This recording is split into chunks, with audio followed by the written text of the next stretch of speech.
नमस्कार दोस्तों। एजुकेट भारत में मैं आपका स्वागत करती हूँ। फ्रेंड्स, मैं आपके लिए फिर से एक नया प्रैक्टिस सेट लेकर के आई हूँ। ये जो 20 क्वेश्चन है आपको 100 क्वेश्चंस का कॉन्फिडेंस देने वाले हैं। कारण ये है कि इन क्वेश्चंस को मैंने पिछले वर्षों की हुई परीक्षाओं के आधार पर बनाया है। काफी ट्रिकी है और एग्जाम ओरिएंटेड है।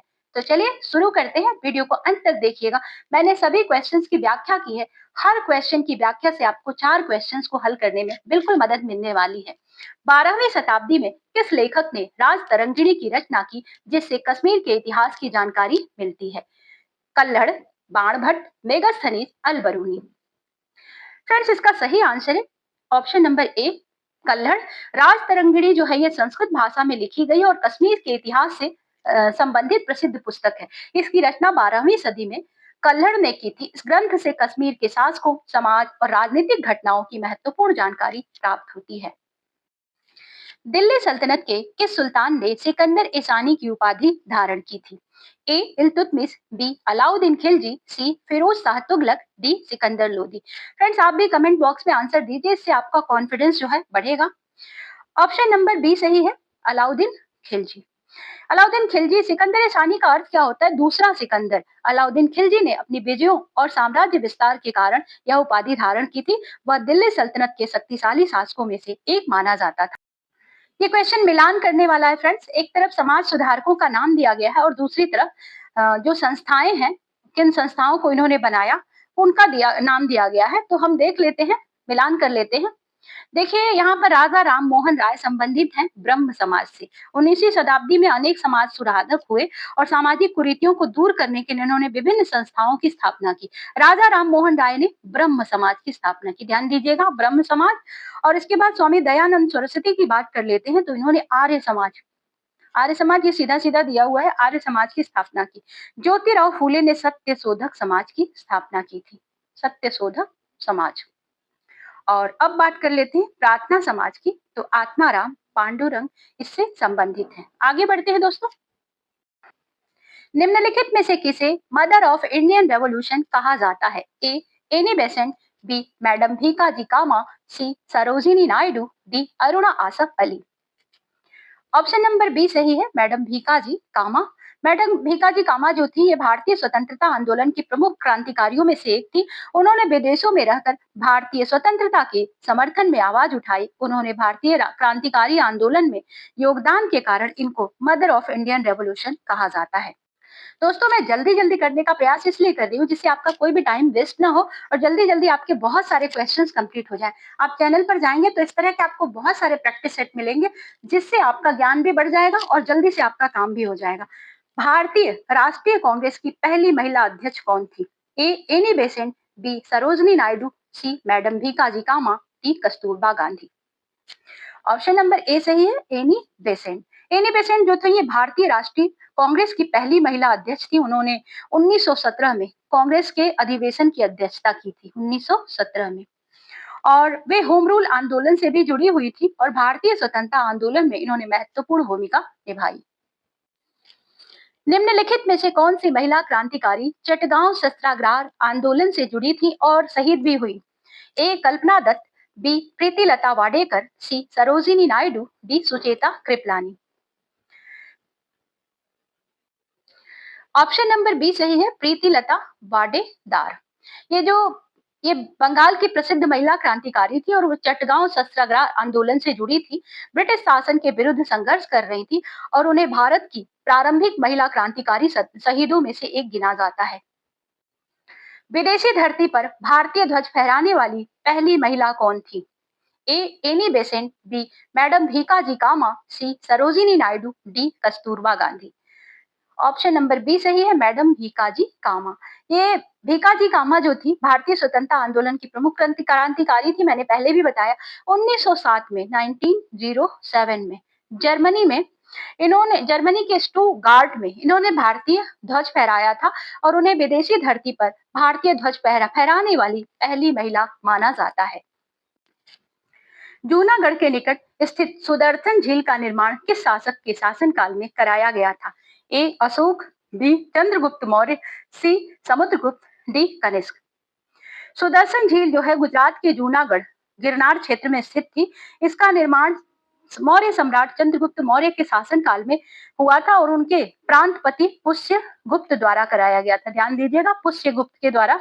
यह झील सिंचाई और जल संचय की दृष्टि से अत्यंत महत्वपूर्ण मानी जाती है। ऑप्शन नंबर बी सही है, चंद्रगुप्त मौर्य।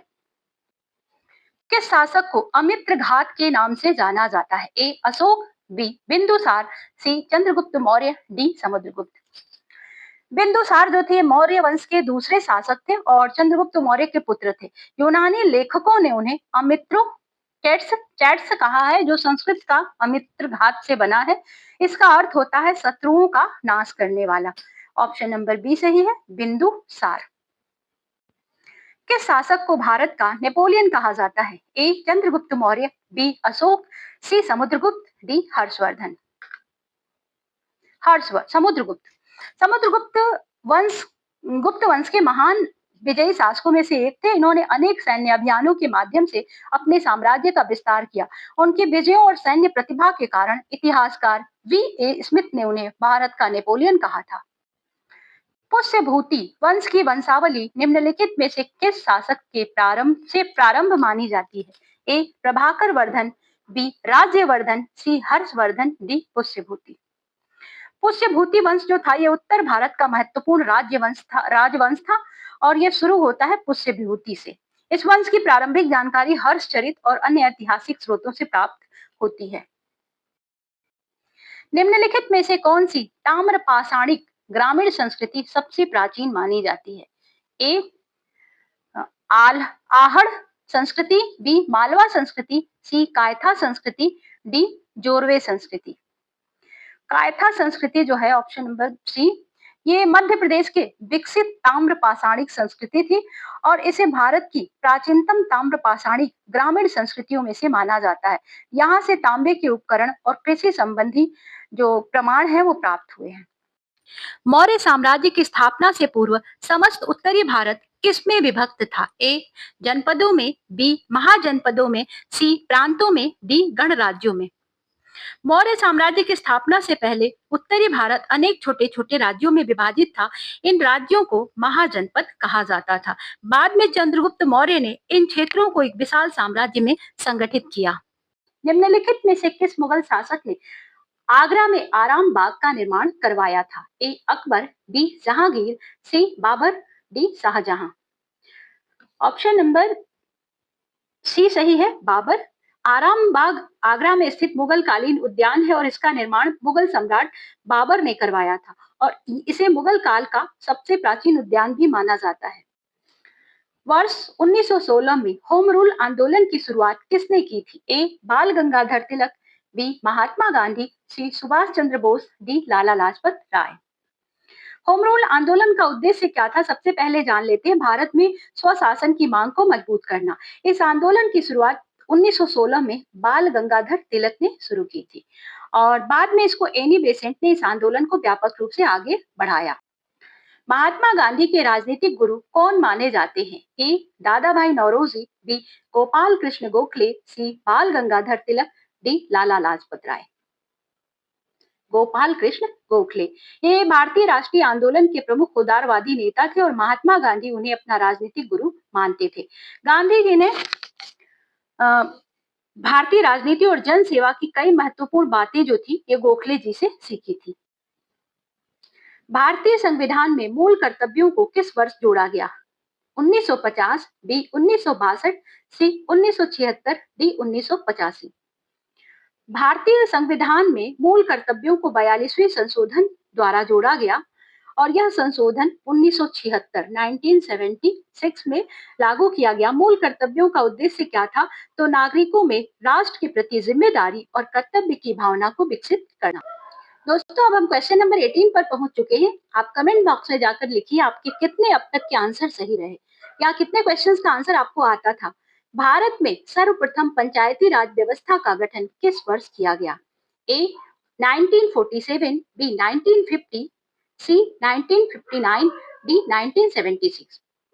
भारत में पंचायती राज व्यवस्था का प्रथम शुभारंभ जो था ये 2 अक्टूबर 1959 को किया गया। 2 अक्टूबर 1959। ऑप्शन नंबर सी सही है और इसकी शुरुआत कहाँ से हुई थी? तो राजस्थान के नागौर जिला है, वहां पर उससे शुरू हुई थी। पंचायती राज व्यवस्था का उद्देश्य क्या था? तो ग्रामीण स्तर पर स्थानीय स्वशासन को मजबूत बनाना। त्रिस्तरीय पंचायती राज व्यवस्था का गठन किस समिति की सिफारिश पर किया गया था? ए अशोक मेहता समिति, बी बलवंत राय मेहता समिति, सी एल एम सिंघवी समिति, डी जीवी के राव समिति। ऑप्शन नंबर बी सही है, बलवंत राय मेहता समिति। इस समिति का गठन सामुदायिक विकास कार्यक्रम की समीक्षा के लिए किया गया था। इस समिति ने लोकतांत्रिक विकेंद्रीकरण के आधार पर त्रिस्तरीय पंचायती राज व्यवस्था की सिफारिश की थी। इसके बाद भारत में ग्राम पंचायत, पंचायत समिति और जिला परिषद की व्यवस्था लागू की गई। निम्नलिखित में से कौन सा प्रावधान भारतीय संविधान के 73वें संविधान संशोधन से संबंधित है? ए मौलिक अधिकार, बी राज्यसभा का गठन, सी पंचायती राज व्यवस्था को संवैधानिक दर्जा, डी सर्वोच्च न्यायालय की स्थापना। 73वें संविधान संशोधन से संबंधित है पंचायती राज व्यवस्था का को संवैधानिक दर्जा। इस 1992 में ये किया गया, 1992 में। ठीक है। और इस संशोधन के द्वारा पंचायती राज संस्थाओं को संवैधानिक दर्जा मिल गया। इसके माध्यम से ग्रामीण स्थानीय स्वशासन को अधिक सशक्त बनाया गया। फ्रेंड्स, अब हम आ चुके हैं अंतिम क्वेश्चन पर। ये क्वेश्चन आपके लिए टेस्ट क्वेश्चन है, इसका आंसर आप कमेंट बॉक्स में जरूर दीजिएगा और जब मैं अगले प्रैक्टिस सेट के साथ आऊंगी तब इसका आंसर जरूर दूंगी। भारतीय संविधान में अवशिष्ट शक्तियां किसे प्रदान की गई हैं? राष्ट्रपति को, राज्य सरकारों को, संसद को, सर्वोच्च न्यायालय को। तो आंसर आप दीजिएगा फ्रेंड्स। यदि आपको ये वीडियो पसंद आई हो तो हमें एक लाइक जरूर दें। इसी तरह की वीडियोस आपको प्रॉपरली मिलती रहे उसके लिए चैनल को सब्सक्राइब कर लें। हम मिलेंगे आपसे अगले प्रैक्टिस सेट के साथ, तब तक के लिए goodbye. Thank you for watching. और हाँ फ्रेंड्स, एक चीज ध्यान रखिएगा, अपने फ्रेंड्स के साथ भी शेयर करें, दूसरों की भी हेल्प करनी चाहिए।